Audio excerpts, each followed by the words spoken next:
Hey, sneak attack, everybody. Without Jazz here, it's even more abrupt than normal.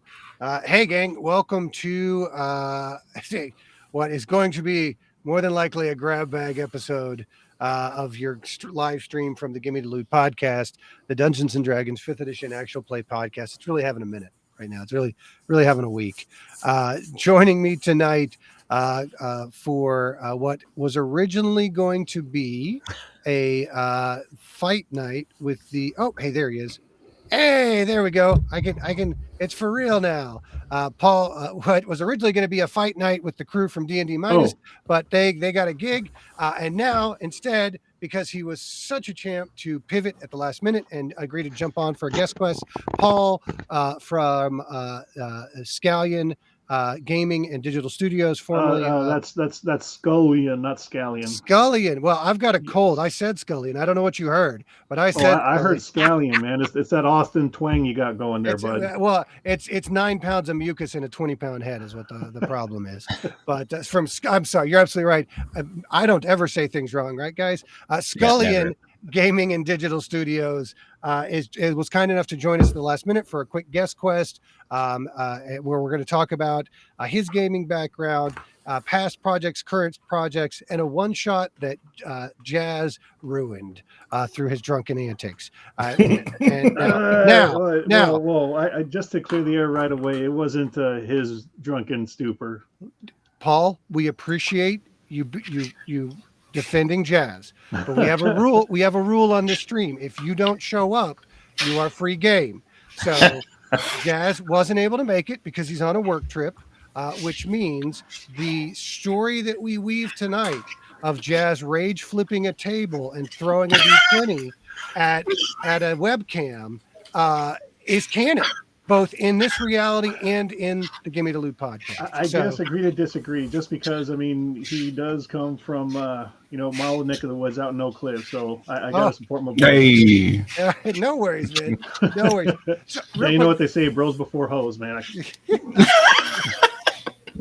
So going around the horde real quick, joining me tonight, in addition to Paul, is Moyle. Andrew's still having computer trouble, so the Moyle Bear unfortunately won't be making an appearance this evening. How you doing, Moyle? well, I'm bearless, as you. I'm barely hanging on. Oh, I hate it. I'll be honest. I'm trying really hard not to have a fanboy moment here because I am like so stoked to hang out with everybody here on this from this podcast for sure. We are incredibly uncomfortable with praise. So you put that shit on right now. We're gonna first of all we're gonna do everything we can to dissuade you that this was a good idea, and then get real awkward. Yeah, well, have you listened to my podcast? I haven't even listened to our podcast. Yeah, you're asking a lot from a group of people that not only don't listen to their own podcast, don't even acknowledge they are on the podcast. Yeah, sounds about right. Yeah. Also joining us tonight are Jamie. I play Eldrin on Gimme the Loot, and insert witty non sequitur here, but nothing. I got nothing. And I'm Anthony. I play Bobo and Give Me the Loot, and my kid won't go to sleep, so he may join us in a second. It's gonna be a wild one. It's one of those weeks. It's gonna be a wild one. To make up for the lack of Moyo Bear, Andrew is naked wearing bear booties. So That's right. if you guys will just conjure that mental image of him, pics or it doesn't exist. I've got the we all got Twitter. The slippers that the bear slipper feet. They make the That's about it. The little roaring noise as you step too. It's fucking adorable. So, Paul, thank you for joining us. Again. Hey, game. Let me know. I'll get my dice out real quick. There we go. So tell us a little bit about your RPG background. Obviously, you had a D&D podcast. You're going through a little bit of a transition into some other projects. But let's turn back the clock to when you what was the first role playing game you played, and when was it? That would have been, I'd say, about spring of 92, 93, somewhere around there. Mm-hmm. I got introduced to first edition, second edition, Advanced Dungeons and Dragons, that whole bit, AD&D. I know all about the horror stories of Thaco. That's how far back as I go. Yeah. I gained with a the steady group of guys. Matter of fact, Alex, he's one of the guys from the podcast, and he and I go way back from high school. And so we played in a group together off and on. And after a while, I went through a sabbatical from there just because it turned into this, typical misogynistic type of game between one DM and one PC. The rest of us try to do something different. Mhm. And it just turned into this really horrible experience, enough for me to flip the table over and walk out of there and just tell everyone I'm out. Yeah. And then fast forward to me going back to college to finish up 2014. I took this RPG course, and I got reintroduced to 3.5 there. And that's where I started kind of trekking along there. And then again, fast forward again to another course I had to take for this narrative storytelling programming course. And instead of coming up with an idea myself, I grabbed 5th edition, knocked the dust off it, found a couple friends, and came up with a story that way. And after that, it just then morphed into us playing online, to then getting a group going live. Then all of a sudden I was like, hey, we need to do a podcast with this, and just put the right people together. And we played one-shot adventures, published adventures, anything that was available for consumers, with the idea of providing more information for for just everybody out there. You say, for example, you guys are looking for a one shot to play. Where do you go? You go to somewhere to like a DM's guild. You go in, you click on a link, you see their review, and it just says, hey, this is a great game, great experience, a lot of fun. And they give it a star, 2 stars, 5 stars, whatever. We took it to the next level by taking these adventures, condensing them down to like an hour and a half a game, and then like 15 to 30 minutes of, hey, what do we think about it? Right. And so it was just turn and burn. Twice a week we'd get together, we'd find other podcasts, they'd come on board and they'd have a blast. And it was just, all this gaming on jet fuel, essentially. Yeah. And it was a lot of fun. And it was also a lot of work. Yeah. And I'm pretty sure you guys, can, attest to that. No. I'm not overcommitted. You're overcommitted. I don't know what you're talking about. Yeah. Sorry. My favorite one is like, sorry guys, I'm busy tonight, I can't make it. Yeah. So wait, where's Jazz? Jazz is legitimately in Chicago. Now, so is Jamie, but he lives there. Jazz's real life job shipped him off to They haven't shipped him off yet. He's just working late. I thought they sent him to Chicago. He leaves on Sunday. Oh, see, now he's screwed. And for me, that's no excuse at all, because half of our guys were in the military. Yeah. So some guys would get deployed off to a hotel, make sure that the Wi-Fi was okay. We'd still be playing. Yeah. See, your kid hears that too. He's like, "Yep, that's how it is, Dad, in the military." No, I know. Jazz is incredibly disappointing to all of us. We understand. Where'd you go to school, Paul? Oh, I actually went to R.L. Turner over in Carrollton Farmers Branch. But I attended a church that was behind. Oh shoot, there were the Bisons over there in Oak Cliff. I see the damn school. It's right there off of like Hampton. Goodness, I'm totally drawing a blank now. Did you go to school? Did you go to school for game design, or what? Because you mentioned taking an RPG course and then kind of a narrative storytelling course? What were you pursuing on the degree side of things that led you in that direction? It's called Art and Technology, and it's through the University of Texas at Dallas. Oh, nice. Yeah.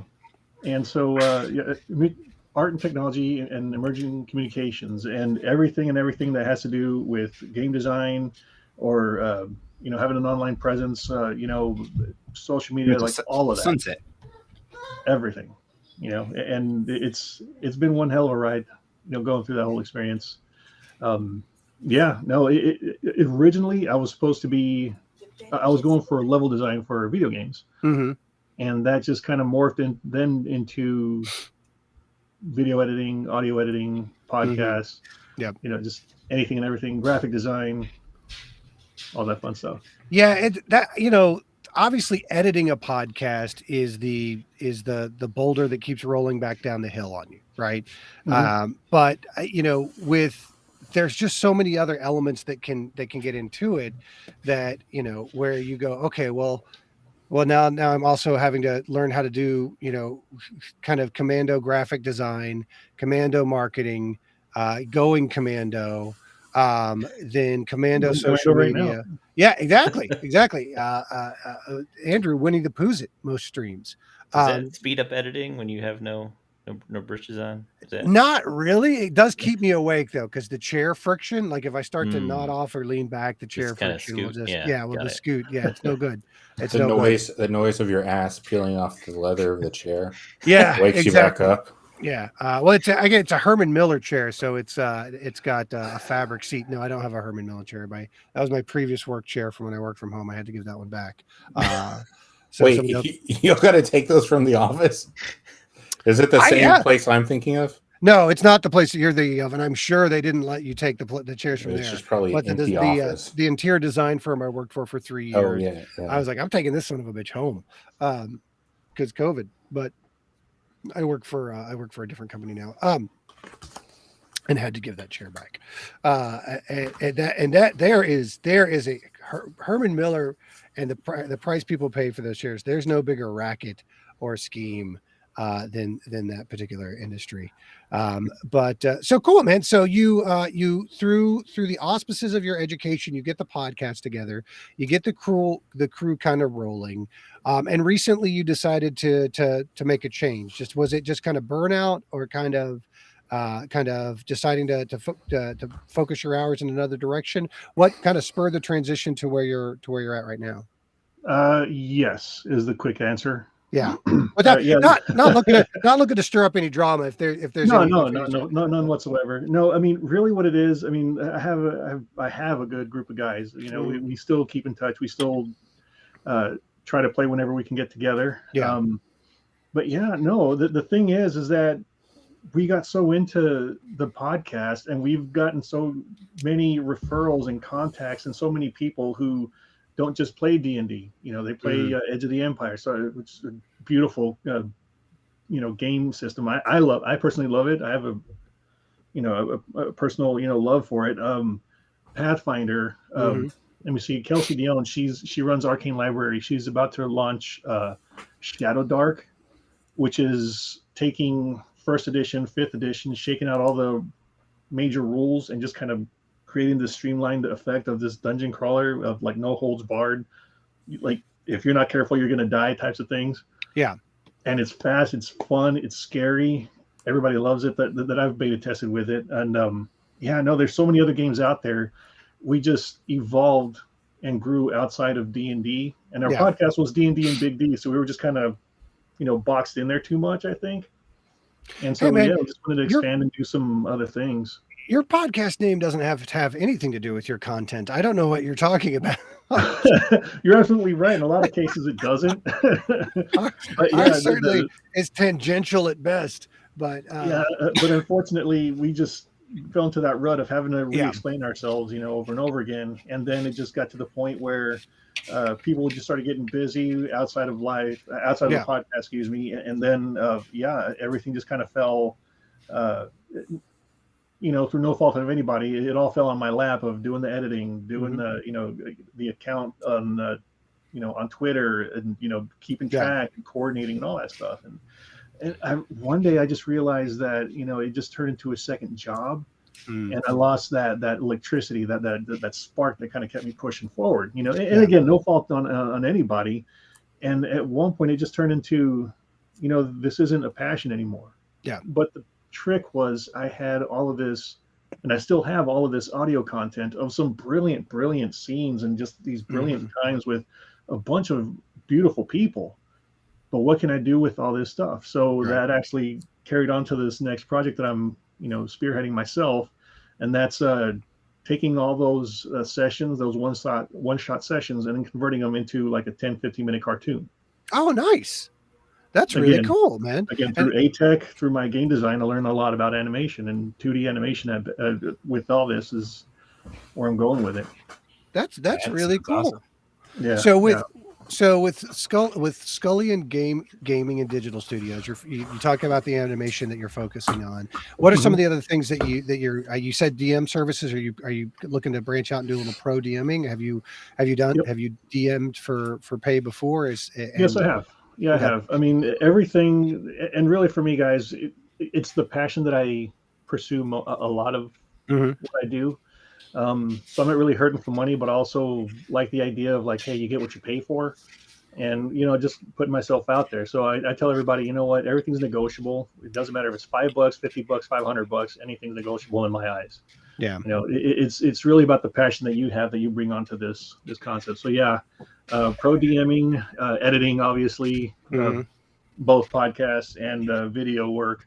Doing animatics, doing GIFs, doing um, shoot, everything with graphic design, everything that I can touch digitally, I'd be all Mhm. over it. So Well, cool. That's yeah, awesome, dude. yeah. Oh, So on the pro DMing side of things, are you obviously conventions are starting to open back up at least a little mhm. bit? Are you pursuing that route? Or are you looking more to like through the Goodman Games, or is it Baldwin or Goodman Games? One of those studios. Are you looking to do something more locally or through some of the kind of individual hosting services for DMs? I mean, preferably I like to look maybe more locally, but at this point I live in a small town in Maryland, so Oh, uh, okay. yeah. But I mean, honestly, I went to PAX Unplugged, Hmm. and I think for me mentally, it was just like gut wrenching Yeah. because at the time everyone still had their masks on, and I didn't see anybody or know anybody because we all still had our masks on. Right. And I think, me personally, I'm a big time extrovert. I don't know Right. if you can tell, but I love people, and I love facial expressions. I love interacting with other people, hearing other people talk. So then take that one thing away, and there's not too much for me to do on at PAX Unplugged. Um, However, I do love those connections, those Yeah. interpersonal connections. So, I mean, at this point, I mean, all I've really done, again, because of everything on lockdown, everything's just been online wherever I could. But Yeah. yeah, no, Yeah, it's excuse me. It's been interesting getting back into DMing. And don't get me wrong, it's a big cheat. I mean, I got very lucky in the respect that the guys that we did the podcast, that we do the podcast with, I'd played Destiny with for a good year and a half, maybe even mm, 2 years prior to us launching the cast. And I had worked with Andrew, although he hadn't played Destiny.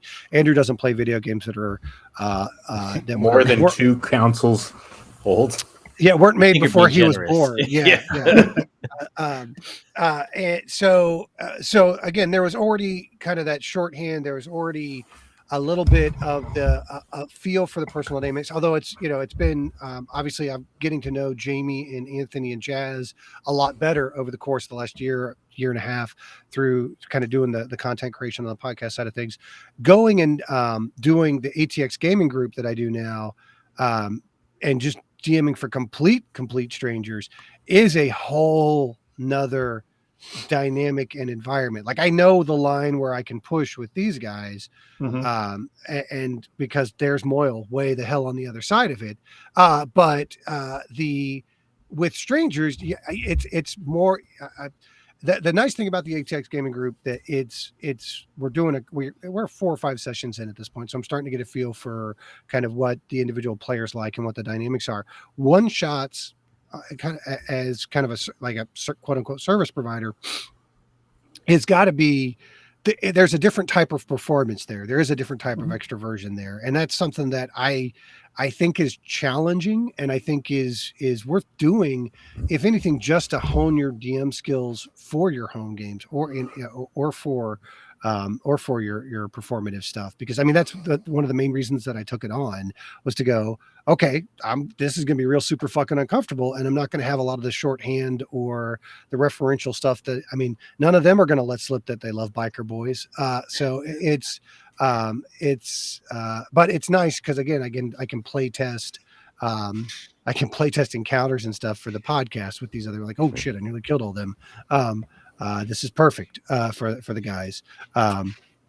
So is that if are DMing for strangers versus DMing for people as an extrovert, is that a little bit easier for you or? Well, no, it's not harder either. Right. That'll put into context. See, I don't know, man. You have to dive into me and my history to understand that. Well, for example, see, I'm number 5 in a family of 6. Always fighting for mom and dad's attention, let alone bickering amongst each other. And I'm also born between 2 sisters. And so I think for my upbringing, it's always been about that energy of other people. Stranger, someone I know for a long time. I'm so used to it. And so and again, not to knock on anybody or lessen anyone's experience, with their shitty DMing style. I don't know, but it's just my comfort level in myself and being able to read people so well. And even from the get-go, matter of fact, when I was at PAX Unplugged, when I finally was able to get a table, they had to put you on a waiting list. And if you wanted a DM, you were given a time slot. Okay, then hopefully people will fill out, the empty spots on there.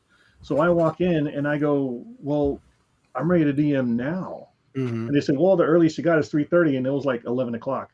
And then I was like, well, can I just get a table? Well, you can, but you got to do this first. So then I see 4 people walking in the door, and I was like, hey, do you guys want to play? Yes.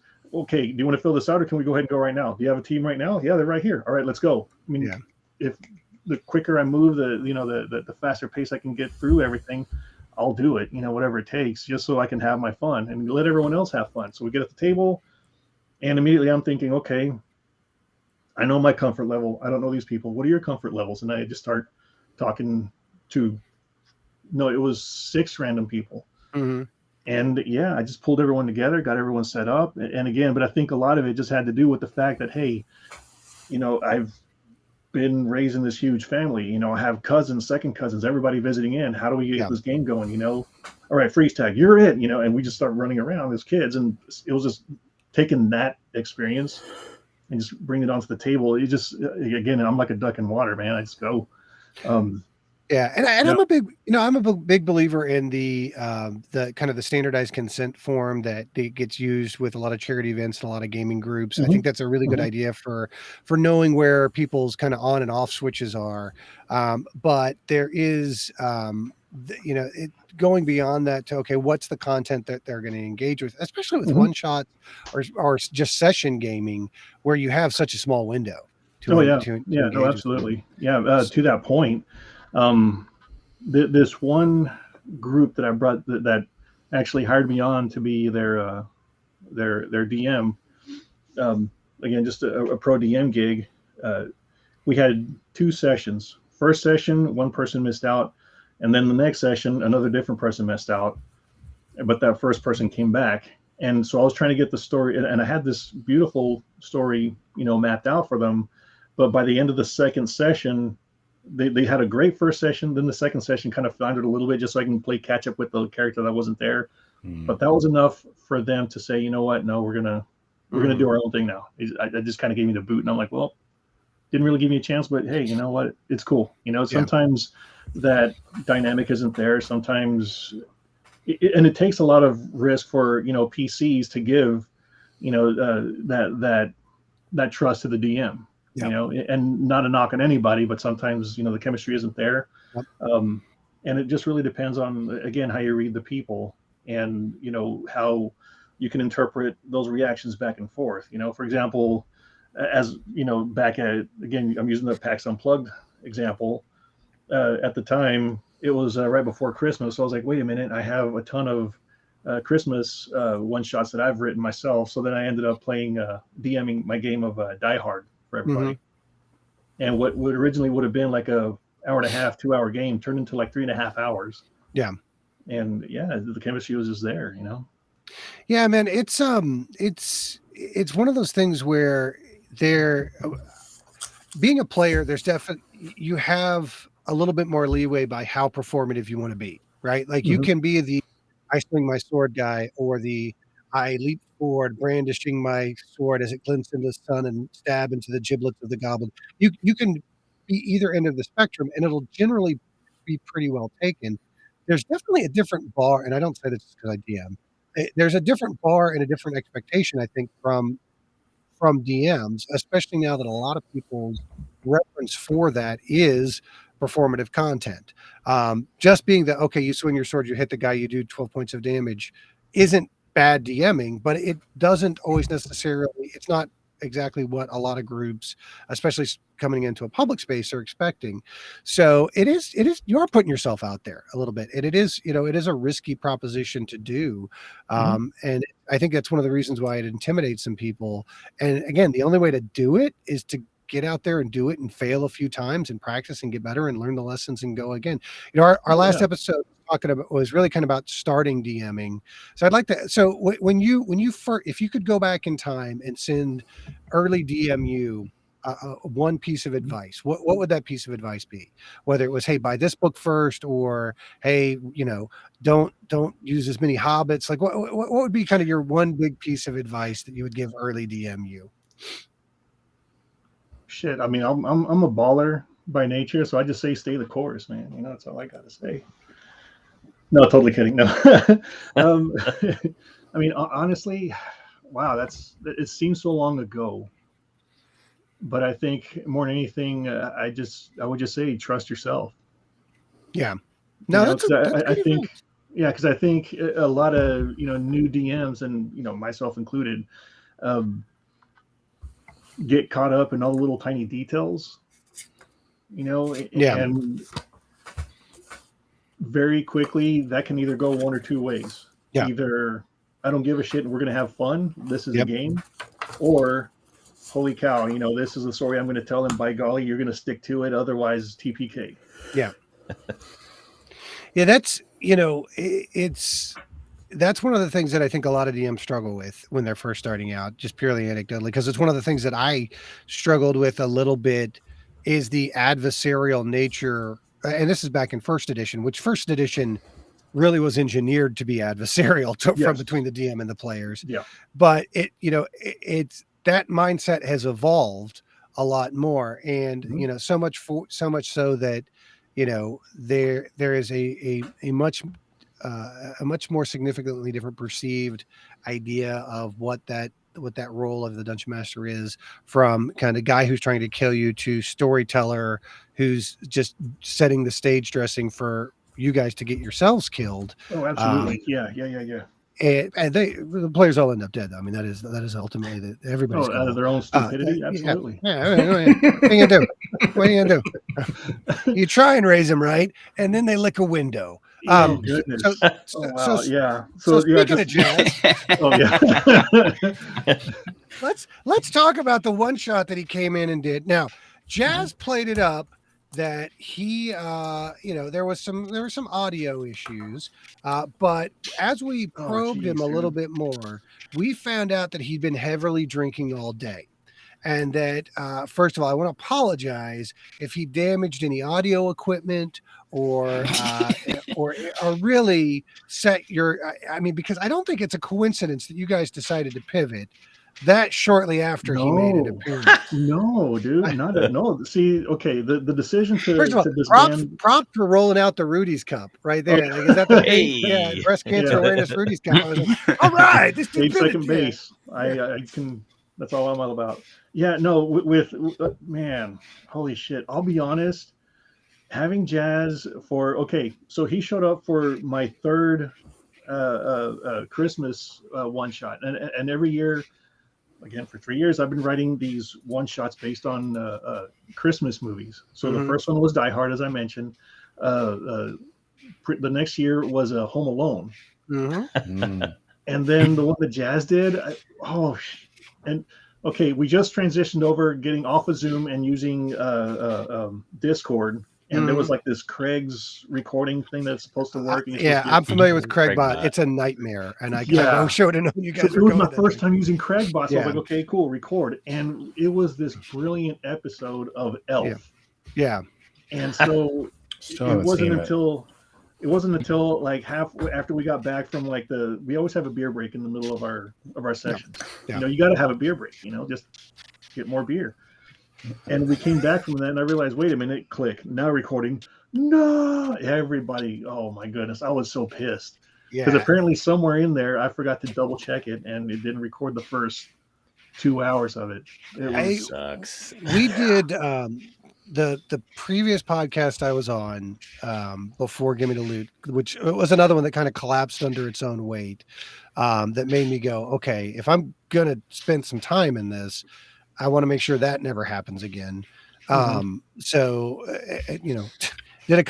engineered a couple of things that would allow us to be flexible should people need to rotate in or rotate out to the main cast. That's one of the reasons why we tell a multiversal story. So if at some point somebody goes, hey dude, I just can't do this because of work anymore or whatever, I have a kind of very, very similar to how Destiny wrote character resurrection into their in-game lore with the ghosts. I wrote recasting characters into my in-game lore through the Pentahedron multiverse BS. That's very Right on. much the genesis of where that came from. It's like if I got to Darren somebody because work gets in the way, or they, which is understandable. You know what I mean? Hey, I don't think. Worst comes to worst, you can always go back to Spelljammer. Oh, dude, I desperately want a re-release of Spelljammer. I don't think it's as appreciated as much as it, because I'm a big proponent of silly ass D&D. Like the wackier and the crazier and the goofier, Castle Greyhawk me all the live long fucking day. Like I love fun, silly D&D. And not that there's anything wrong with kind of the more epic tales and the more personal tales and the more serious tales. We've had more personal, serious moments on the podcast, but that's they've all been dick related. So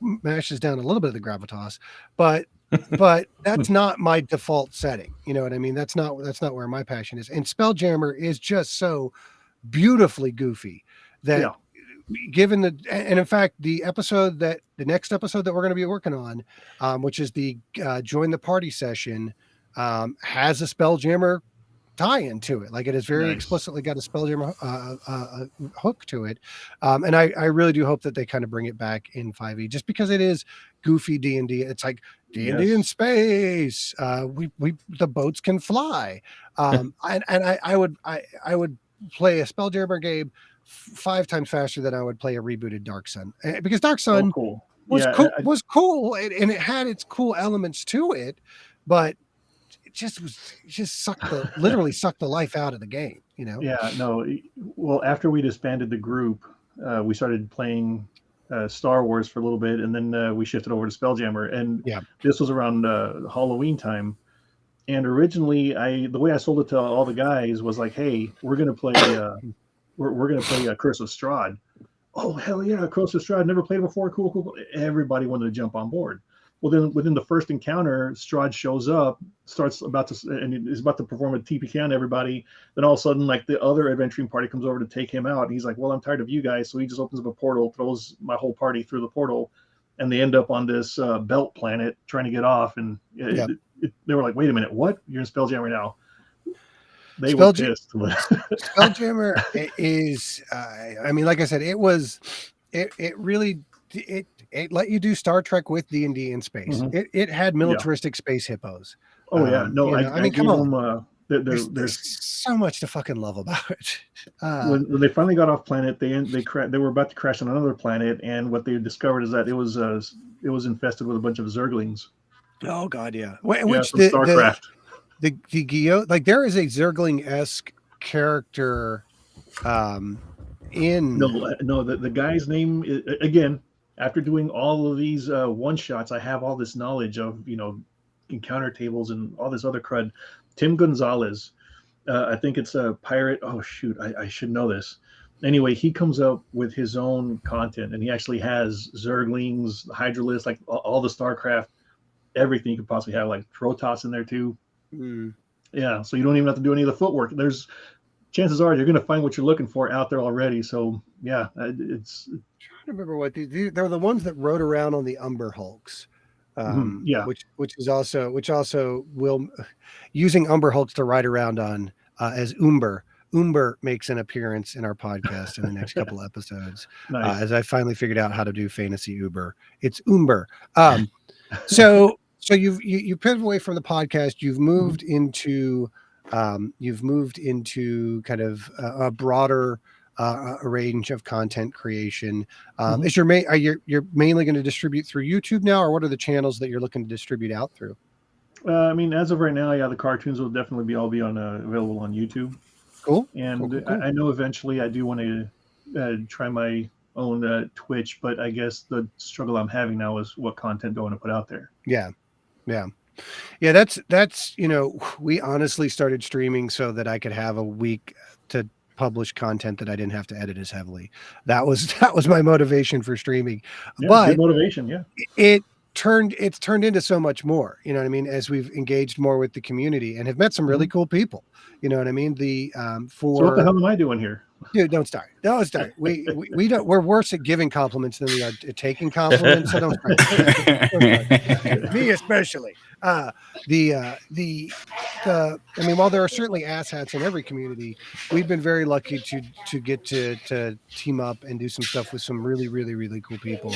And we really appreciate you having Jazz on, which, for the record, behind the scenes is known as the worst player on the podcast. So we really appreciate you taking him in.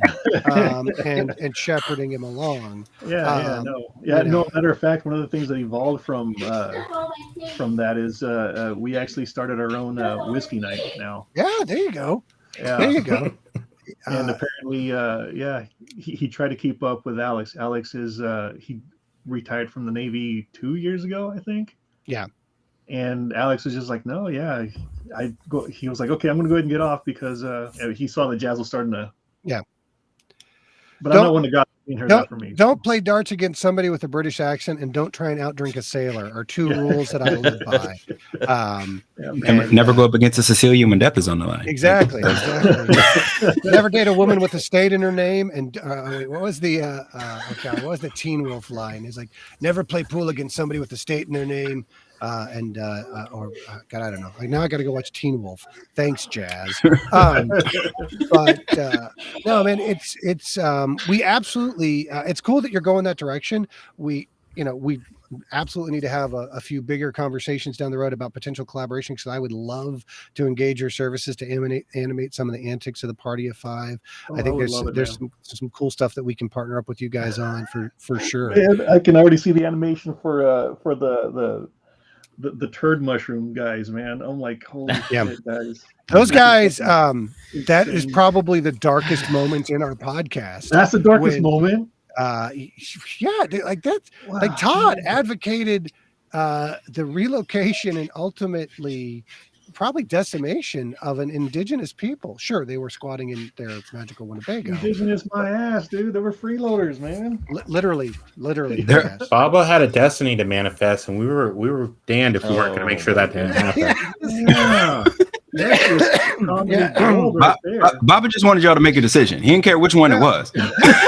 That is one of those moments just where it's like, with it and roll with it. I respect that. It's like, respect that, because look, I've been very clear about this. The reason why the guys have a magical land vehicle instead of a magical air vehicle to get them from to travel by map is so that I can Scooby-Doo them, so it can very conveniently break down. In fact, very soon I introduced the positronic lateral oscillating transformer device, or the plot device, which breaks down and makes the Winnebago stop so that they have to get it fixed. The doozers, it's not that much of one. The doozer, the mushroom doozers were introduced to be basically, okay, we've hit the repair button on the Winnebago, now we just got to wait for the clock to spin around till we can go again. And they were like, no, let's go into combat with these guys. They were like, no, we'll kill these 30 little dudes. And I'm like, oh man. Yeah, man. So that's a classic D&D moment encounter right there, dude. They're gonna do 1 HP of damage a piece, but as the guys have learned through horde mode, if I get to roll dice more than 30 times on an attack, I'm gonna crit a lot. And things. Vegemals, yes, the Vegemals is a good one. Shroomin. So that's just like every game you see out there where the DM is like got this whole thing planned out, and then let's go murder hobo. Yeah, that's what's funny. I think I'm not sure who asked me. It's like, well, what do you do if the party doesn't do what you expect? And it was like, you have earned your, you do another teardrop tattoo because you're now really officially a DM every time that happens. Like that is that is pod racing. No, that is being a dungeon master. because I figured out a long time ago the best DMing style, and this is true for everything, is you have like bullet points of milestones of what you want. Yep. Everything beyond that are just encounter tables. Yep. Matter of fact, hold on, I'm going to show you this one right here. So again, Arcane Library. Mm-hmm. So back here has stats for like monster creation and like naming conventions for different types of races, as well as, you know, little isms that each of those characters can do.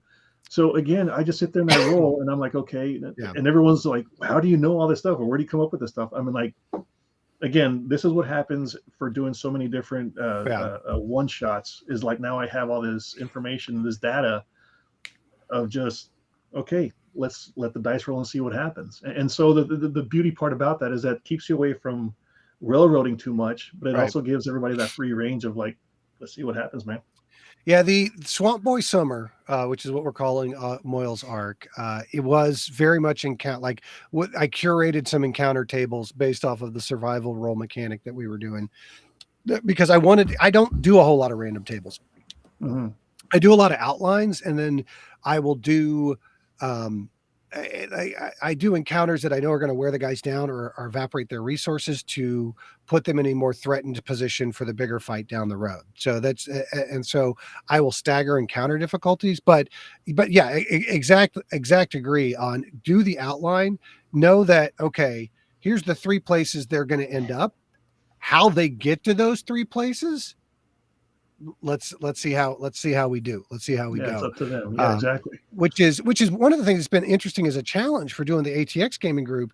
Like, one of the things I asked them kind of going into it in session 0 is like, hey, do you guys want to do theater of the mind, or would you want to do kind of tactical map driven D&D? I'm a theater of the mind guy. And I think a lot of people who came up in first and second edition trend that way. But they were like, no, we want the battle maps.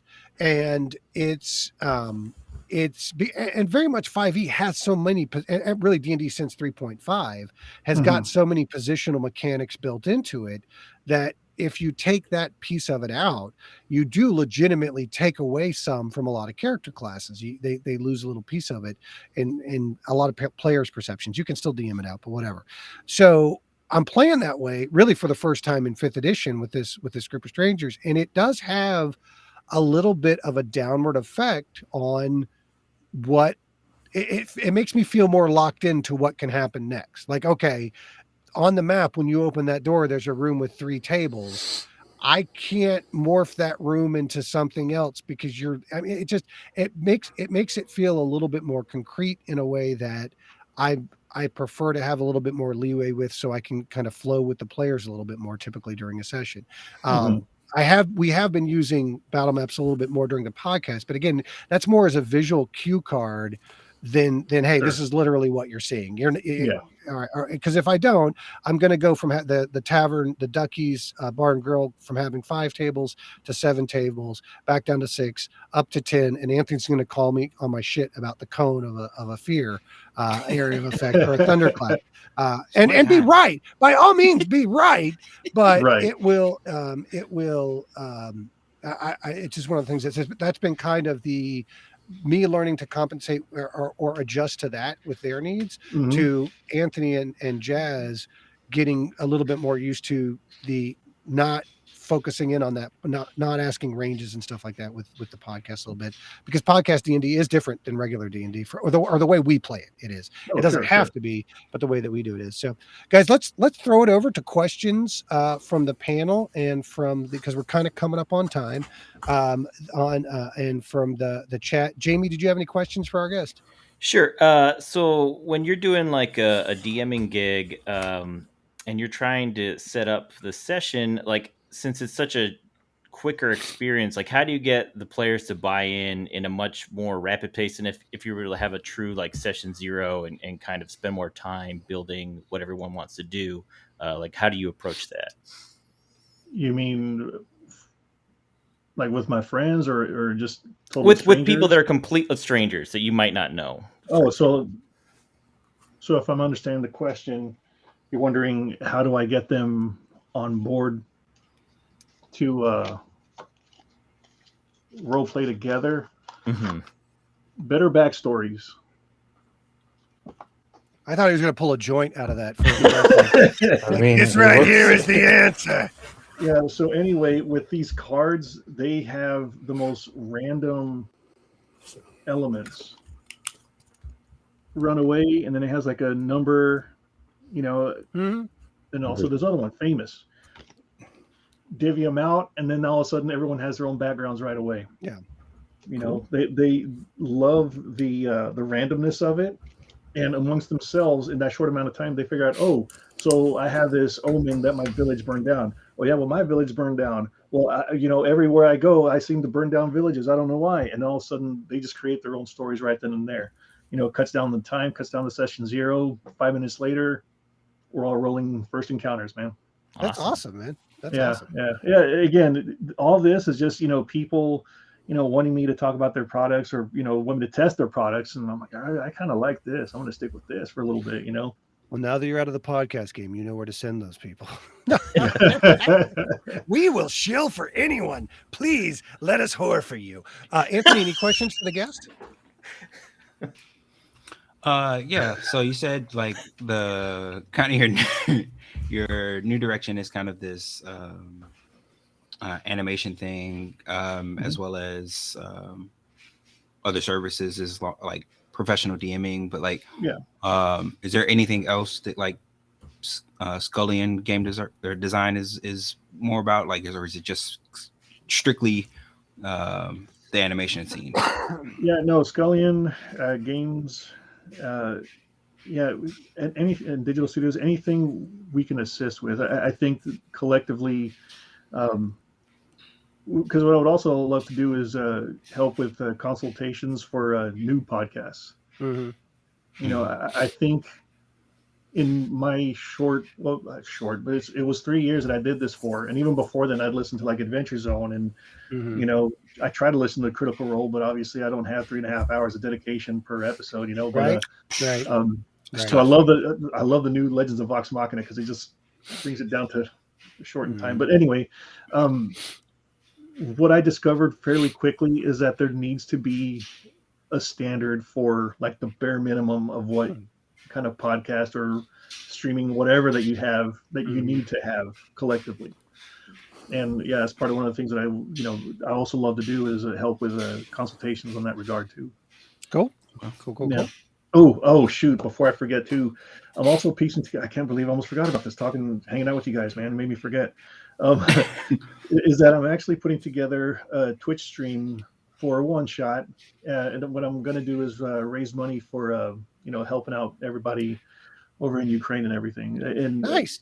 The big thing for me, and this just hits me, right in the feels every fucking time. It's the kids, man. Yeah. The adults, we've lived our lives. We've lived, but these kids, man, that's where it's hitting me the hardest right now. Yeah. So I just got tired of just sitting on the sidelines waiting to hear what is going to happen next. I'm like, I got to get proactive. So that's the next immediate big thing right now. That's kind of calling my attention. No, I hear you. That's why I pivoted this week. The announcement of the same thing. It's just COVID has been such an ever-present existential kind of dread over all of our lives for the last couple of years, and has it directly impacted our podcast. One of our contributors passed away from it, and it's been at the forefront of every lead-in that we do. This week we pivoted, and I've started talking about ways to I mentioned up the twitch.io support the Ukraine bundle, which everybody, if you've got $10, go get over there and get just a ridiculous amount of games to support an organization. If you can give more, give more. And then as that stream comes up, let us know, because we'll promo the heck out of that thing for you, man. Awesome. And we'll get as many people as involved, and we'll show up and help support as well, because it's absolutely a worthwhile cause. What's happening over there is horrific.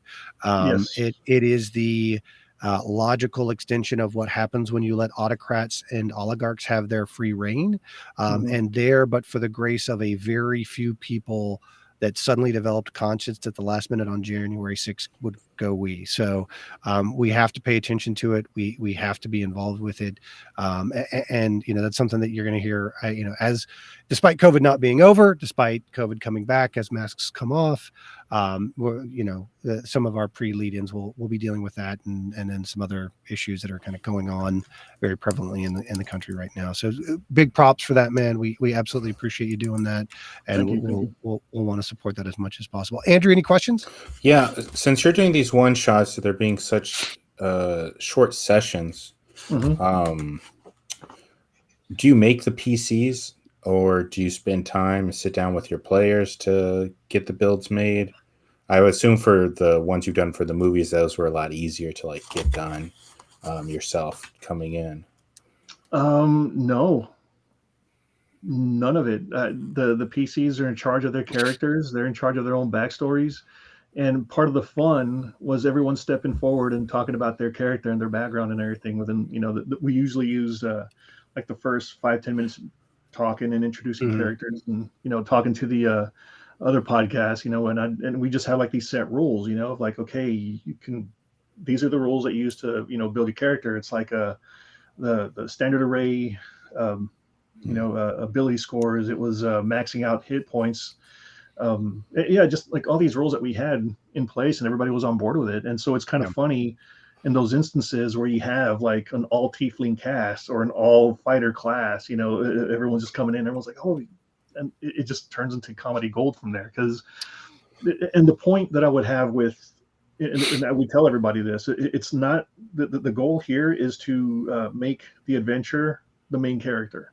Mm-hmm. So explore the space, we skip over a few items or whatever. But the point is that we want to showcase as much of the adventure without giving away all of its secrets. So then that way, whenever you hear the podcast, you get a good idea of what it's about. And then you then go buy it and you're like, whoa, they didn't cover this. Whoa, this is amazing. And so, I let everyone kind of control their own stuff. Do you start at a certain level? You're like, all right, this campaign's going to be so long. I already made the bad guys. Everyone's level 5 or level 15 or whatever you want. Not me. It's whatever the adventures the writers themselves have created. Again, it's all about these guys. These people work so hard, and there's hundreds, I'd say thousands of terrific writers out there. And it's unfortunate that all they get is a star and somebody saying, "Hey, good job." Yeah, the modules or the adventures will give you a level range typically, Andrew. For 4 to 6 characters, levels 5 to 7, kind of in that range. So it's they usually will set the parameters based off of the challenge ratings. I thought it was more of a hey, you can add some more dice to your bad guy. That's roll 4d6, or you really want to take things up a notch, roll 40d6. You could do that. That would liquefy most players at 40d6. So, all right, now, Mr. Bible Pants is putting you on the spot, Paul. Somebody's saying, Paul, can you name and/or describe a hammer for Baggy?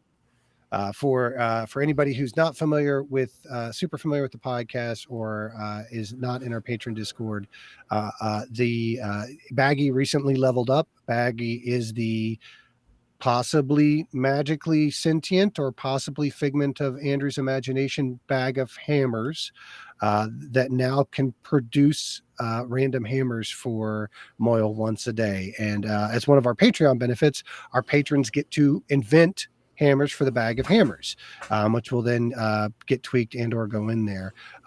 So if you could off the dome come up with a hammer for Moyle for the bag of hammers. Yeah, the Tex-Mex hammer. And what would the Tex-Mex hammer look like or do?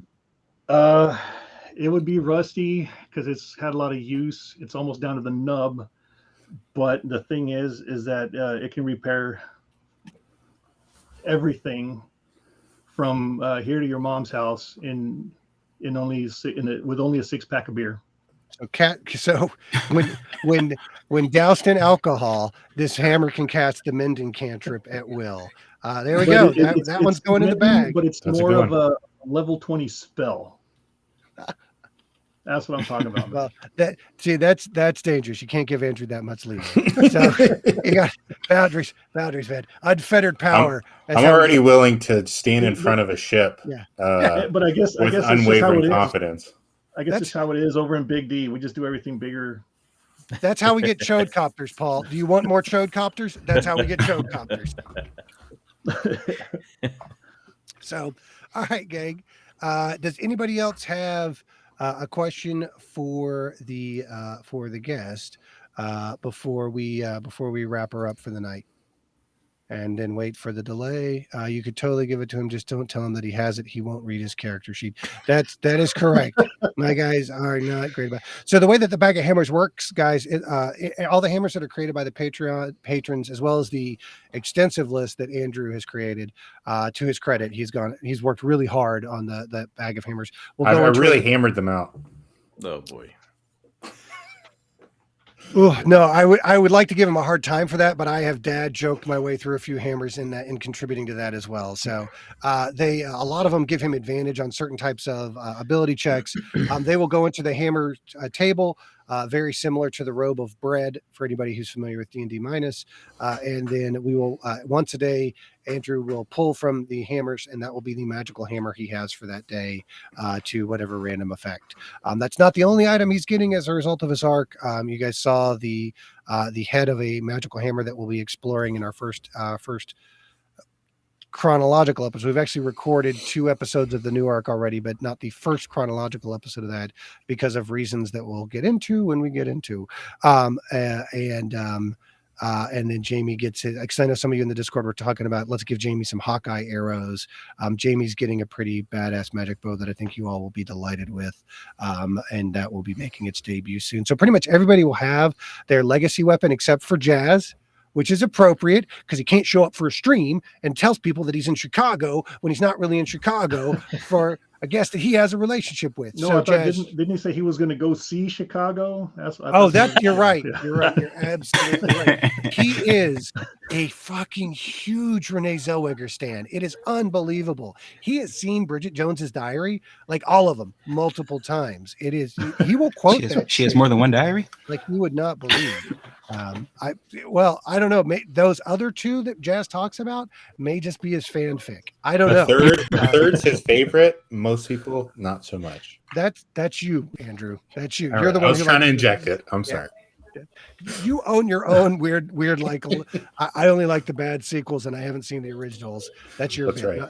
Don't foist that upon Jazz. Well, so how much time do we have left? As much time. 10, 15. What do you got? What do you want to do?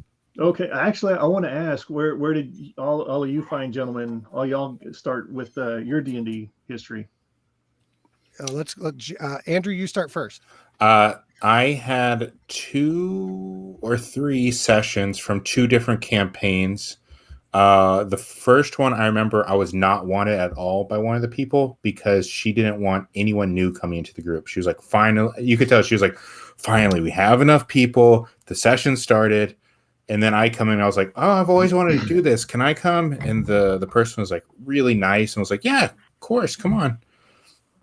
And then the second session, a few of the people who wanted to keep going, we started up a new one and it only lasted 2 or 3 sessions.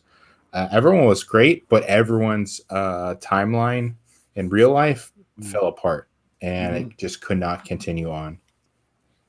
Jamie? I played Dungeons and Dragons back in like the late 90s with a friend of mine who wanted to be our DM.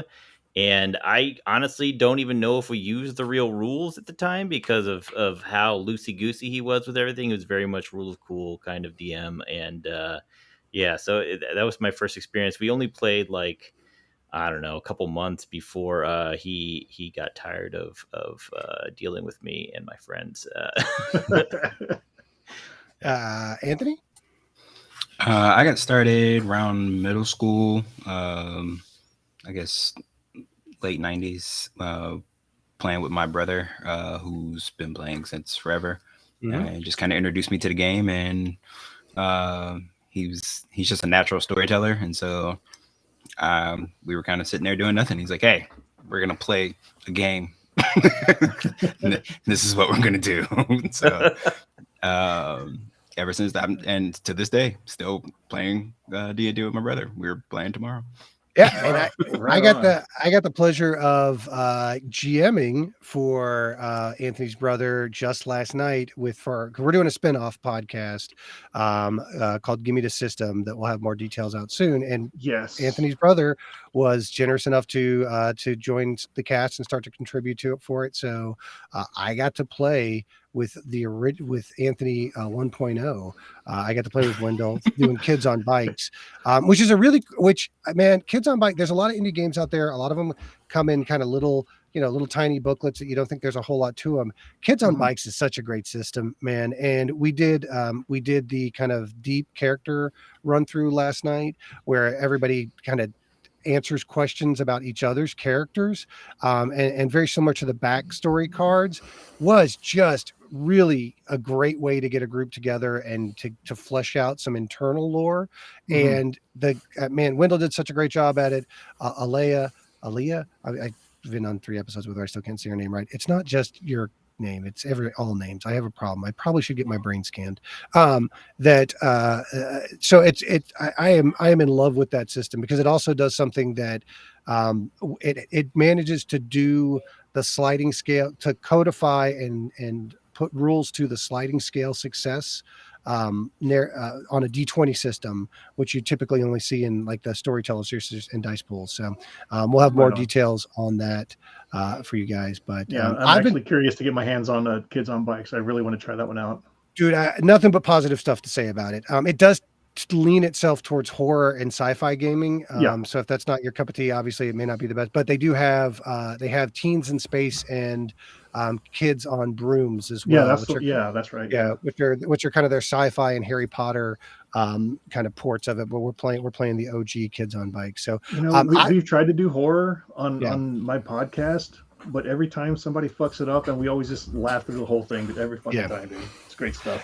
I think I have always struggled with DMing that particular genre, but when we had a guest on who explained it as tension, and just leaning into the tension aspect of it, and not ever letting the players feel like they get an opportunity to take a long rest or a short rest.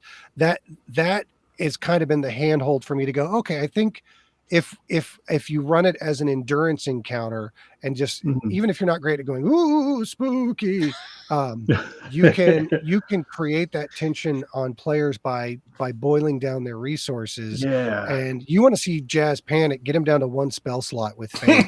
She'll start to get real quick, y'all. You guys would definitely love Shadow Dark when that comes out.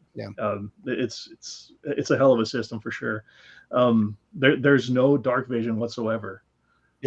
And you have a light source, and once you light the torch or whatever, the clock is on real time for an hour. After that, you lose it. So it was funny. I had a Good Better Quest with me, and this is the episode of the cartoon that I'm actually animating right now, is with this play test that we did with them.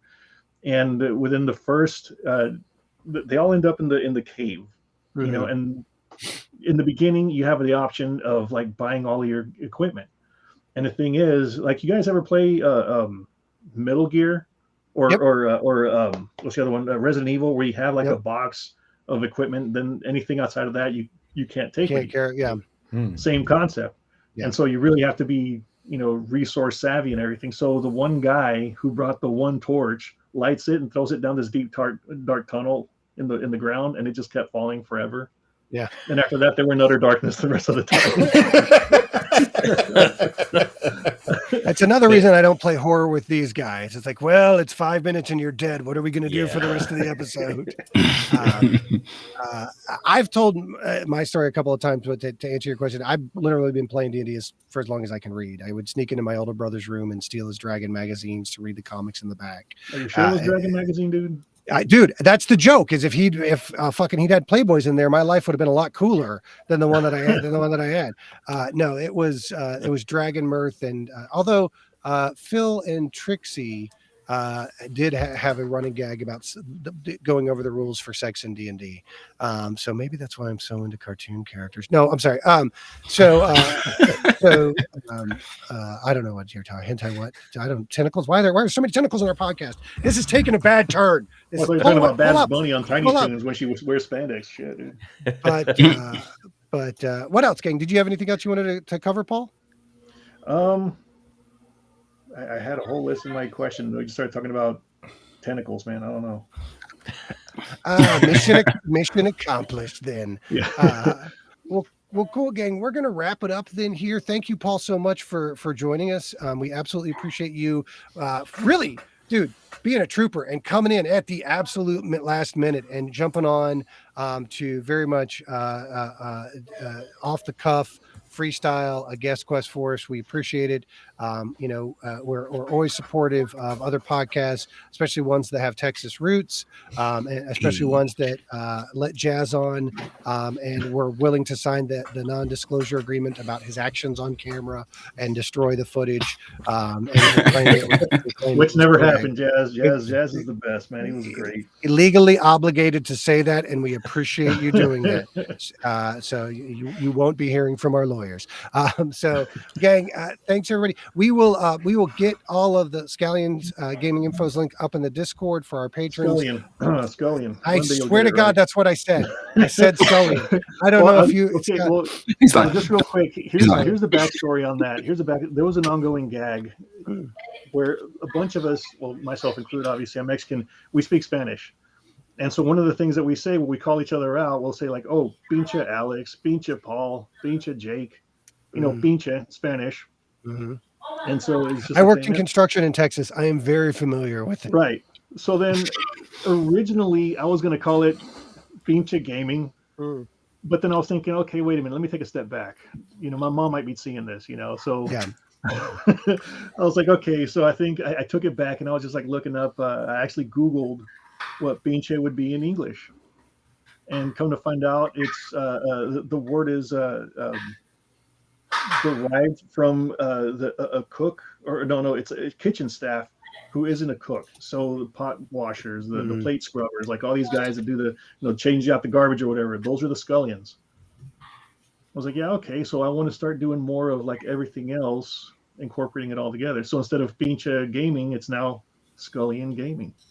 Yeah, if I would have gone with my most common term from construction when I was here, we'd be White Devil Media, but that El Diablo Blanco just didn't go over as well from a naming perspective. So instead, we're Flying T, which is named after our ranch's cattle brand, which is even fucking weirder. I visited Kansas one time, and everyone swore to me that there was this one Mexican restaurant there that was the best. This place called Guerrero's. We got to go to Guerrero's. That's the best one within a 50-mile radius. We drive up there, and I'm laughing my ass off. Yeah, because across the front it said Hueros.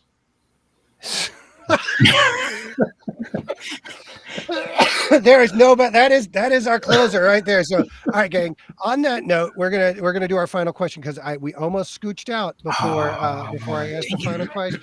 But then I always Jamie, and he reminded me of my homework. So, and to honor Paul's Texas roots, give me your character's favorite barbecue entree and whether or not they're a mustard or a ketchup based sauce guy. Starting with we'll start with Baba as always because we always go backwards on these. Baba's his favorite cut of barbecue? Yeah, it's what when he goes to Rudy's, does he get a pound of brisket? Is he a ribs guy? Is he a whole chicken dude? What is he pulled pork? What is Baba's? Baba's getting ribs. If you followed my podcast, you'd know exactly what this would be. If you're a real fan. For Baba though, it's definitely gonna be ribs. I see him doing the Flintstone thing, like with the rib, large rack of ribs that knocks the car over. All right. Oh, and he's definitely ketchup based. Okay. All right. Well, we forgive him. Jamie, what is Eldrin? Is Eldrin a vegetarian? Have we ever discussed whether or not? Nah, Eldrin's not a vegetarian. I think Eldrin would be a. I'm gonna go with the smoked sausage links, hot links. Okay. And we're gonna go ketchup base for that too. Got it. Andrew. That's interesting. So we've got two moils. I think Warforged moil would be the sausage links, the Doesn't he? the jalapeno cheddars, Yeah. Yeah. and he would of course get the beans on the side. Yeah. I'm sorry, did I say Warforged? I meant Dragonborn. Okay, there you go. Sorry. So barbecue beanie weenies for the former Moyle. Warforged Moyle classic. He doesn't eat.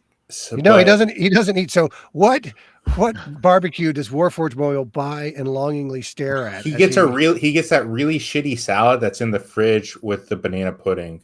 There you go. That's called coleslaw. I think the words you're no. But it's like with no mayo, no sauce. It's just shredded carrots. I have never been to a barbecue joint that has a salad. What I've definitely seen one on the side. It's pretty much a gas station salad. Yeah, Like old iceberg lettuce, a dried out cucumber slice. It's a step below the pizza salad. Yeah. Oh yeah. No, that's appropriate. Like at least a pizza salad has fresh ingredients. It's just chopped up into giant bits. I love the fact that now that Moyle can't eat or do drugs, he's going to act like he's going to live a real healthy lifestyle. Yeah. like you guys are consuming way too many trans fats in those rolls. As he just continental breakfasts. Do you know how much high fructose corn syrup is in that jelly? All right, gang. Well, we're gonna wrap this one up. Absolutely. Can we guess for Harlan's Todd and Sure. Well, I'm gonna say though for Fate, it's gonna be a very dry cut of chicken. Smoked chicken? Well, it's smoked, but you know how you could get the white meat or the dark meat? He'll get the driest white meat. Yeah. Mayonnaise-based sauce. Yeah, there you go. There's a mayo-based sauce gross. for sure. Guys, don't do this to me, man. Come on. For sure. Whatever the fanciest cut of meat you can get from the barbecue spot, Todd's getting the second fanciest. See, I would say Todd would be a spicy chop guy. Like he's the guy who's just going to go in and get the meat chopped and mixed with the sauce. And wherever like a little bit of a kid, because that's like, the chop. That's what generally, if your kids won't eat barbecue, they'll eat the chopped beef. That Todd gets that and thinks he's being cool. Like I'm getting all the meats in this. Todd's supposed to be a foodie though. He's going to be judgmental, but secretly the kid in him loves it. Like, yeah. I'm sorry. What was that, Anthony? I was saying what Moyle said, that Todd's a Todd is a foodie. I can't forget that. So then Todd might go pork loin then. Todd might go pork loin if you're going higher in barbecue food. He goes to a barbecue spot and he's like, "Where's the beef tenderloin?" Yeah, exactly. Do you have any prime rib? He's like, "They sell meats here. These are low quality meats." It's just, the Wagyu I smoke my own steak. brisket any chance I get. And so I actually moved to Maryland, and here they don't smoke it. They grill it, and it's the nastiest thing I've ever seen. Wait, grilled brisket? Grilled brisket, bro. Brisket. Interesting. Yeah, I remember I signed off work from my house, and then my wife and I go to the spot, and I was like, yeah, I'll have the brisket sandwich. And I see in the back is like the grill, and then right behind it was this big slab of red stuff. And I just see them go with just chop some chunk off, throw it on the grill. I'm like, dude, I just about cried. Yeah, that's interesting. That's I ended up going to Costco and getting a brisket there, smoked it myself for 16 hours that it's supposed to take. Yeah. God damn it. Yeah. I can't even imagine. I don't think that's physically possible. It sounds tough. It sounds like it would be tough. Yeah. And not they good. take it in the barbecue sauce. They just cover it up with that, man. What kind of barbecue sauce do they use? Are they vinegar based? It's clam based. I think it's clam based. It's crab. No, around here it's all crab. Yeah. It's all Old Bay seasoning and fucking crab. Old Bay's the worst. Yeah. No. Oh God, that would be just. Man. Yeah, my neighbors love me now because they know when I'm smoking a brisket too, because I'll just low and slow 16 hours overnight. I'll babysit that. Matter of fact, you know what? I'll have a 4-hour one shot for one of those instances. Have you guys all on board? Nice. Yeah, dude. Let us know. Let us know, man. We are here for it. We absolutely appreciate the time. We're wrapping this one up for you guys. Again, Paul, thank you so much for joining us. We hope you enjoyed your visit. We absolutely did. And gang, as always, we hope you enjoyed the show. Make stream in now.